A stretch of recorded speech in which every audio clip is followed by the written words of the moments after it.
Турбай Закирович, поздравляю вас, что вас освободили.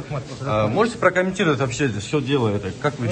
Жогорку кеңештин чечиминин негизинде азыр чыктык, башкаруу чарасы өзгөрдү. Бүгүн азыр мен депутатмын. Ошон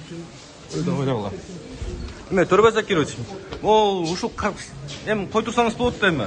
Турбай Закирович. Сизди камакка алган боюнча кандай деп үмүт аласыз? Бул саясий заказбы же кандай болду эле бул? Бул боюнча эми тергөө амалдары жүрүп атат. Ошондуктан бирдеги комментарий кылуу азыр кажети жок деп. Түшүрүп көрбөсүңбү? Кандай дейсиз Турбай Закирович? Тергөө амалдары жүрүп атат да азыр. Негизи макулсузбу ошол коюлган айыптар менен?